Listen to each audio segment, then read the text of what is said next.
Welcome to Element Hobbies. In this video, I'll be providing a deck list from Mr. House that will roll over your opponents, along with a package of accessories that will make you feel like you're playing Commander in a casino. Mr. House, President and CEO, is a 3-mana value legendary artifact creature, but it's also a human. It's a 0/4, and whenever you roll a 4 or higher, create a 3/3 colorless robot artifact creature token.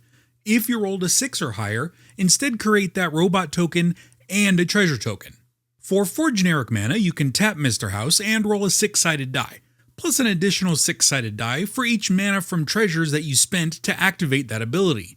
And that's it. It's just a facilitator for Mr. House's first ability, but does nothing on its own. It's important to remember that Mr. House's first ability is not dependent on its second ability. You'll get robots and treasures from any die roll, not just Mr. House's own ability. We'll have some cards in the deck that'll make Mr. House's activated ability more enticing, either by reducing the activation cost or copying the effect at a much cheaper cost, but we'll get to the deck list later in the video. Right now I want to thank everyone who gave a small channel a shot, as we're about to cross 1,000 subscribers, which means I'll be eligible for monetization, which is kind of ridiculous to me. So again, thank you very much. Now, to get that authentic casino experience where you're down $3,000 and are drenched in casino sweat, I gathered a handful of specific accessories for this deck. The one thing Commander and casinos have in common are fancy table coverings, from pristine felt to disgusting and weird neoprene. I have 2 fairly good suggestions to bring that casino feel to the EDH table. The first being a green screen mat. I have this large desk mat that's green screen colored, but made of the same neoprene that a traditional playmat would be made of.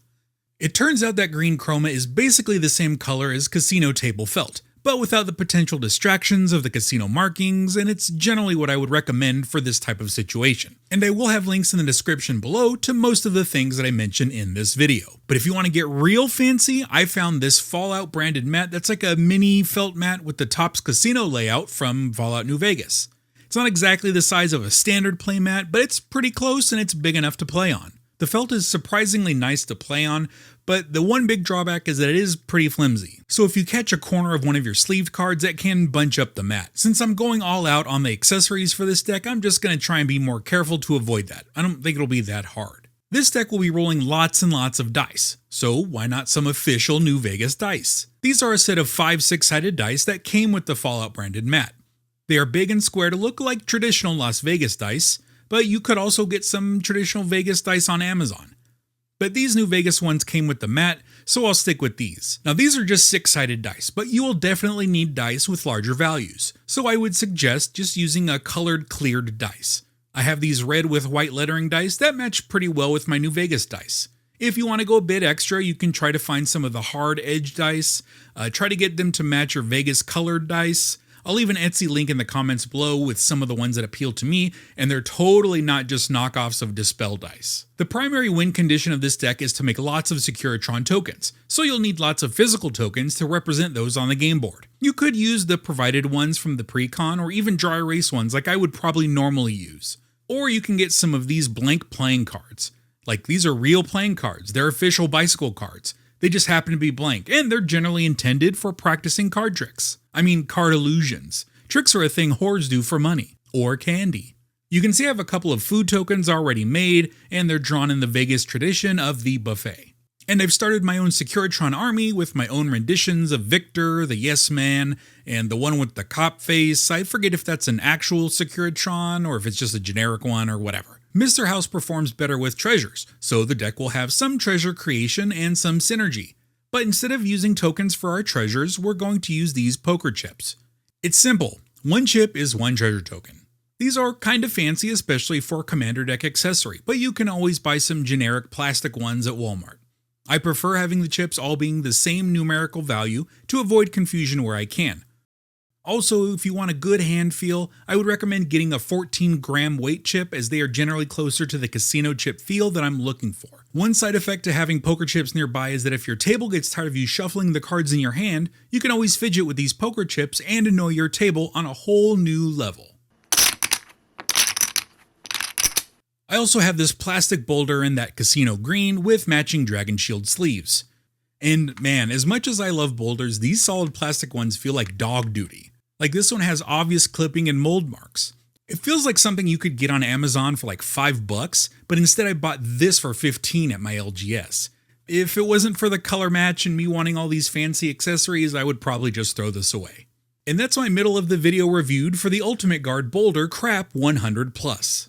Now all this is meaningless without a deck that cries out to be rolling big and winning big. So without further ado, I present you The House Always Wins.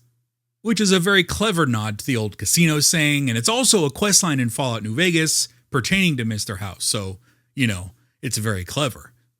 And I would appreciate if you liked the video to acknowledge my cosmic tier cleverness.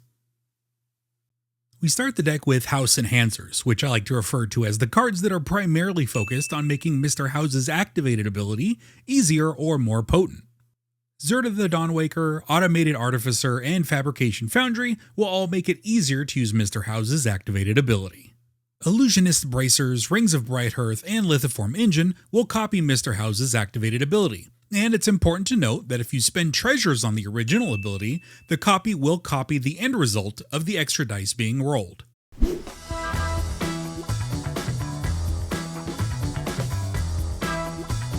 We're also going to be rolling some dice that aren't just from Mr. House. These are cards that will roll a 6-sided dice multiple times. Now, as I mentioned before, you generally want 6-sided rolls to be repeatable, otherwise the odds of you creating a Securitron or treasure are fairly bad.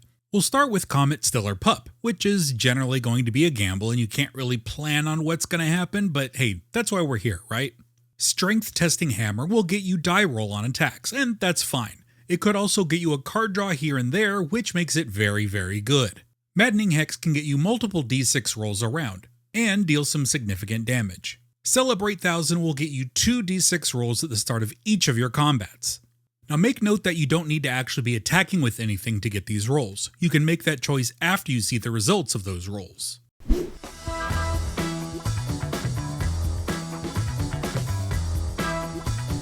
Now those rolls are all good and fine, but we're going to do so much more rolling than that. Clown Car, Circuits Act, and Attempted Murder are all cards that still just roll d6s, but they roll lots of them. That makes them, in my opinion, worthy of running. We start amping up the dice sides to 10. Now I would prefer 11-sided dice, but for now I'll just use dice that go to 10 and make 10 the highest. Bag of Devouring will be a good outlet to sack any treasures or extra Securitrons for draw.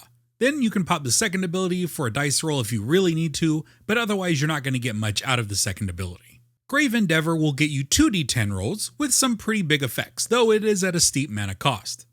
Sword of Hours will get you a d12 each turn, though you do have to be attacking. It can also make a big dude on your side with all the extra +1/+1 counters it'll be providing.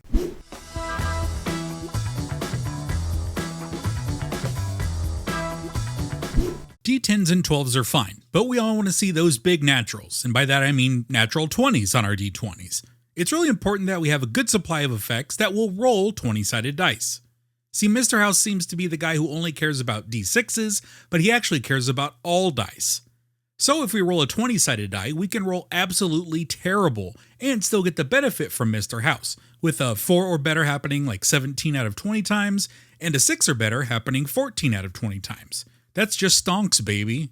We're going to start with a bit of ramp in Component Pouch and Vexing Puzzle Box, which are not great strictly as ramp, but having the opportunity to roll a free d20 each turn is real nice. Next up we have some removal, starting with Contraband Livestock and Miracle's Edict, which are dice rolling versions of common removal. Spiked Pit Trap and Dance Macabre finish up our removal, and I'll be completely honest, Spiked Pit Trap is garbage.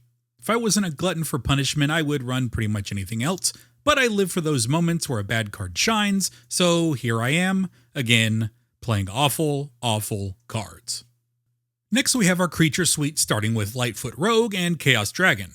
Lightfoot Rogue is really good because you can get it down on turn 2 in a miracle situation. I know, it's Commander.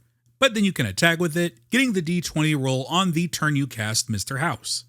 Chaos Dragon is similar, letting you play it right after Mr. House and still getting the d20 roll right away. Iron Mastiff, Chaos Channeler, Hoarding Ogre, and Delina Wildmage are all creatures that will get you a d20 when they attack. Oh, and they also have a mana value of 4. Oh, and if you read the power and toughness in this order, it descends from 4 to 3 to 2. Guys, I think I cracked the Da Vinci Code.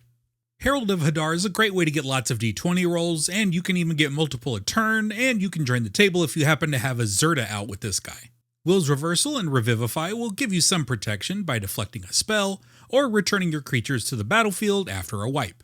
We round out the big rollers with Wand of Wonder and the Deck of Many Things, both of which will make for a very, very interesting game state.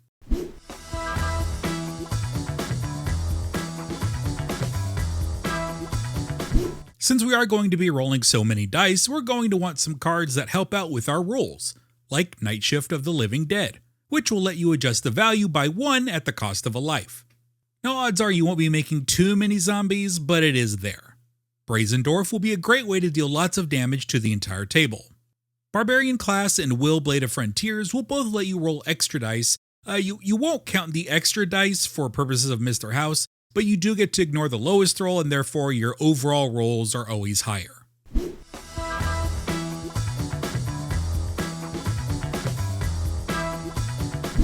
Now, rolling dice is all good and fun, but you can't kill opponents with dice. I mean, unless you have those giant novelty dice that are really sharp and you just start throwing them at other players. We're mostly going to win with lots of Securitron tokens, so it behooves us to have some cards that will help them out. Now, there are lots of enchantments that will buff tokens, but I'm going to use Tempered Steel and Inspiring later, but feel free to run whatever token buffs you want. I'm also running Securitron Squadron, which is on theme, but it's also really good for token generator decks. Remember that if you can get an extra 1 with the squad ability, you'll be adding 2 +1/+1 tokens. If there's anything worth saving up your treasures for in this deck, it's to squad up like 5 of these onto the board.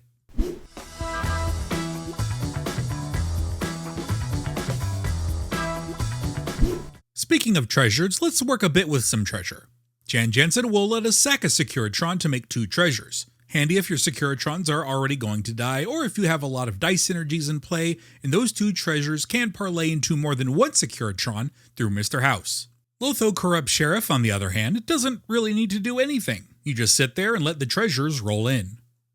Prosperous Partnership, Nuka-Cola Vending Machine, and Vault 21 House Gambit will all be good treasure generation with a bit of upside elsewhere.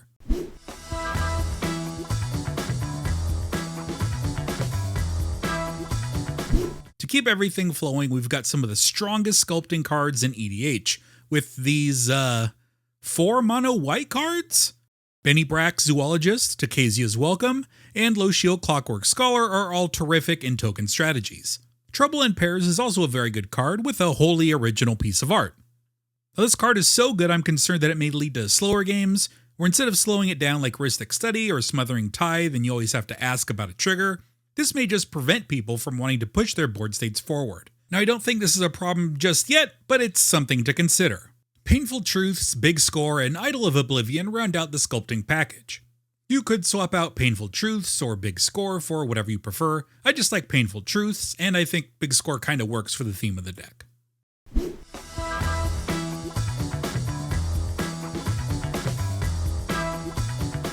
For wipes, I run Farewell, Ruinous Ultimatum, and Wrath of God. These are just a good balance for me in terms of power and mana cost. You can feel free to use the wipes of your choice as always, and if your meta calls for more wipes, then feel free to add some more.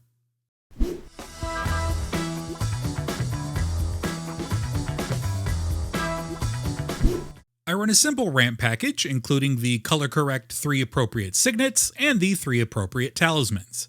For some spice, I run Ebony Fly, which is not like a great dice roller. However, with Zerta out, 2 mana for a d6 roll ain't bad. It's not great, but it can be a good fallback just in case you got nothing else. Sonic Screwdriver is nice in this deck because you can untap Mr. House for just 1 mana. So while this isn't the best ramp, you can get a lot of bang for your buck later on in the game.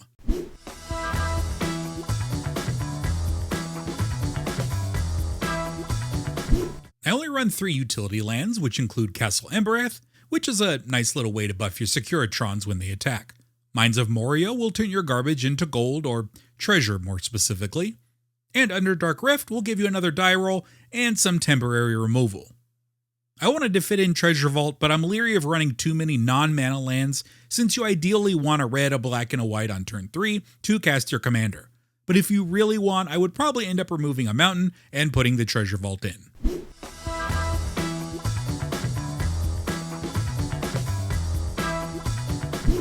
For mana lands, I run 5 lands that can produce Mardu, which is red, white, or black mana. Then I run 6 of each Orzhov, Rakdos, and Boros lands. I finish the deck up with 3 plains, 4 mountains, and 4 swamps. This isn't a particularly straightforward deck, as a lot of your effects will be random. I will say that in general, try not to throw Mr. House onto the battlefield when you aren't in a position to roll some dice. My goal for this deck is to really just have fun pretending like I'm playing in a casino, kind of like how WotC pretends it's good at making trope sets.